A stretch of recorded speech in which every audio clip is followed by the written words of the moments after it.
Boa noite, pessoal. Meu nome é Cibele.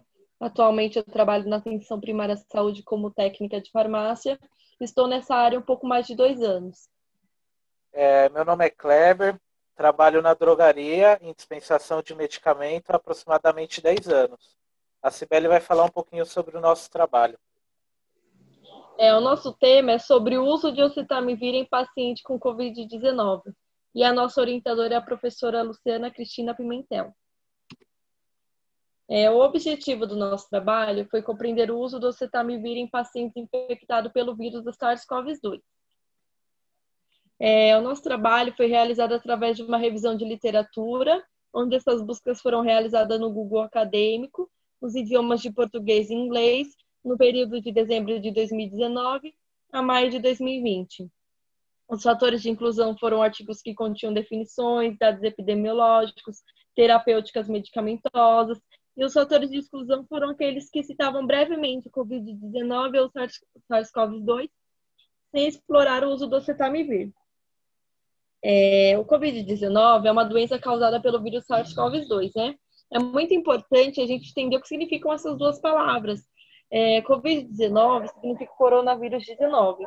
Ele recebe esse nome, pois quando o vírus ele é visualizado no microscópio, ele apresenta o formato de coroa. E SARS-CoV-2 significa Síndrome Respiratória Aguda Grave do Coronavírus 2. Esse é o número de mortes que a gente tem no mundo, né? Já ultrapassou mais de 1.200.000 e no Brasil já ultrapassou mais de 160.000. O primeiro caso aconteceu na China, na cidade de Wuhan, em dezembro de 2019. Já no Brasil, o primeiro caso foi confirmado no dia 26 de março. Era um paciente que estava em viagem na Itália, retornou para o Brasil já infectado, foi um hospital onde ele se internou, e após uma semana do primeiro caso, São Paulo já tinha 10 novos casos.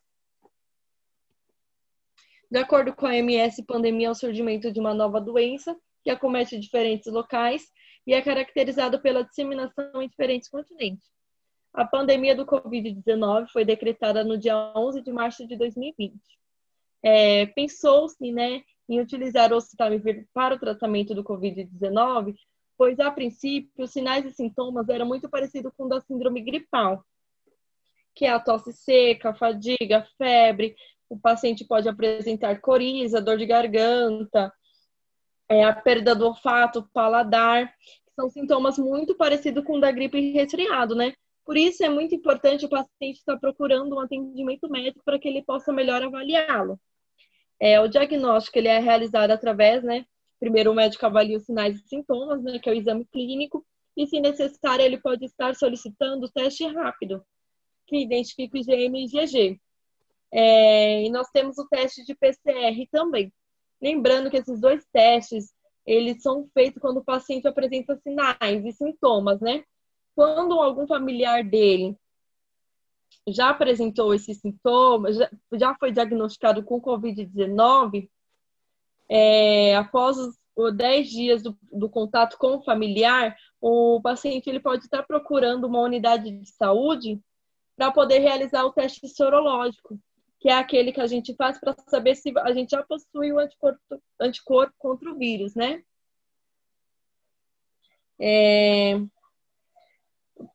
A gravidade da infecção, ela pode ser classificada como leve, grave ou crítica. Quando classificado como leve, o paciente ele pode apresentar pneumonia, lembrando que desde o princípio, quando o paciente ele é uma suspeita do Covid-19, o médico já orienta o isolamento domiciliar. Né? O tratamento é realizado em casa mesmo, né? Quando está no grau leve. O médico pode prescrever antipiréticos e analgésicos no caso de dor ou febre, que pode ser o dipirona ou paracetamol, hidratação no caso de diarreia, né? E é prescrito também o oseltamivir, pois a sua eficácia é maior quando ele é administrado nos 5 primeiros dias de sinais, que o paciente começa a apresentar os sinais e sintomas.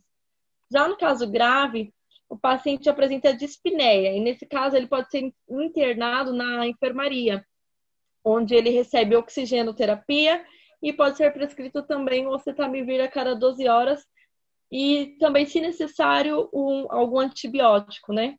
E no caso leve também. Se o paciente apresentar infecção, como a pneumonia, e for bacteriana, é prescrito o antibiótico. Já quando é classificado como crítico, o paciente apresenta insuficiência respiratória. Nesse caso, ele é internado na UTI e recebe ventilação mecânica. A transmissão do vírus pode ocorrer, né? Através da saliva, espirro, tosse, aperto de mão. Por isso é muito importante o uso da máscara, né? E a higienização correta das mãos. Aqui mostra um pouquinho, né, como deve ser feita. Deve ser realizada com água e sabão. Deve se lavar muito bem entre os dedos, debaixo das unhas, polegares, o dorso, o punho. E esse procedimento deve ocorrer durante 50 segundos. E após a lavagem, realiza-se a secagem das mãos com a toalha descartável e pode estar finalizando com álcool em gel. A gente achou muito importante citar também sobre a vacina, né? Então, já na fase 3, acho que a maioria de vocês já devem ter ouvido falar, né? Que é a Coronavac, a de Oxford, a da Pfizer, Johnson & Johnson e da Gamaleya. Agora falando voltando um pouquinho para o foco do tratamento, né? Do Covid-19, tratamento farmacológico, nós temos alguns medicamentos que fazem parte do protocolo no SUS, né? Se o paciente apresenta alguma infecção bacteriana, é prescrito um antibiótico. É muito utilizado a azitromicina, a claritromicina, e como foi falado anteriormente, no caso de dor ou febre, é prescrito analgésicos e antipiréticos, como paracetamol e dipirona, e o antiviral, né, no caso da síndrome gripal, que é o oseltamivir, que é o foco do nosso trabalho. Né? O oseltamivir, ele é um medicamento que ele é indicado para o tratamento da influenza A e influenza do tipo B. A influenza A, ela está relacionada mais com as complicações de infecções, né? E a influenza do tipo B está relacionada com a gripe comum. Lembrando que esses dois tipos de influenza, eles estão relacionados com epidemias, né? Esse aqui é o vírus, né? É a estrutura do vírus da influenza. Ele possui o material genético, que é o RNA, o material genético que é localizado no centro do vírus. Ele possui uma estrutura proteica, que é o capsídeo, que ele tem a função de proteger o material genético dele. O capsídeo é formado por lipídios e ele possui também algumas proteínas muito importantes, como a hemaglutinina e a neuraminidase, que são proteínas que estão relacionadas com a acoplação do vírus na célula. Agora o Kleber vai explicar um pouquinho para vocês como que o oseltamivir age inibindo essas proteínas. Para entendermos o mecanismo de ação, precisamos entender um pouco sobre a molécula. O oseltamivir é composta por alguns grupos que são amino, carboxila, amida e a área hidrofóbica, como demonstra a imagem. A parte hidrofóbica se liga a uma área hidrofóbica e a molécula tem características físico-química polar. O oseltamivir é um profármaco comercializado como Tamiflu. Ele vem sintetizado em fosfato de oseltamivir, se biotransforma para carboxilato de oseltamivir. A afinidade do vírus à célula vem através da hemaglutinina, que após a inibição da neuraminidase, que se liga nas ligações glicosídicas do ácido neuramínico, esse daqui é o ácido neuramínico. Quando inibida, os vírus não são liberados para infecções de outras células, e assim evitando as ligações nos canais iônicos. O oseltamivir é absorvido no gastrointestinal e metabolizado por esterases hepáticas, que é no fígado. Os efeitos colaterais e adversos no uso de oseltamivir 75 mg, administrado por via oral 2 vezes ao dia, causa alguns sintomas que são náusea, vômito, dores de cabeça e dor, tendo uma frequência maior ao sintoma de náuseas. Utilizando o binômio oseltamivir-COVID, encontramos 27 materiais bibliográficos, todos na língua portuguesa, publicados em 2020 até a data de 2 de maio. Desses 27, a gente excluiu 8 artigos de acordo com um fator de exclusão. colocamos em tabela alguns resultados. Verificamos em alguns artigos chá que não tem propriedades antivirais, como, por exemplo, a Amburana cearensis, embora ela não tenha ação antiviral e sim anti-inflamatória e expectorante. E precisamos ter cuidado às fake news e mitos, por haver muita informação falsa.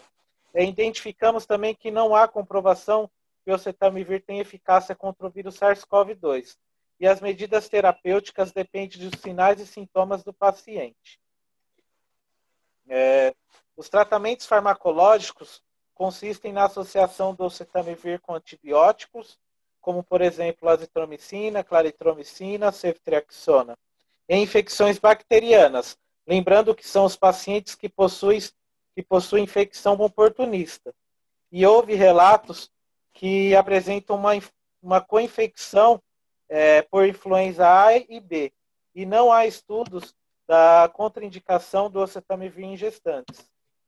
Dessa forma, observamos que o oseltamivir está estabelecido principalmente na suspeita de infecção por H1N1, que é a influenza do tipo A, mas os estudos não trouxeram informações relevantes sobre a sua eficácia na Covid-19.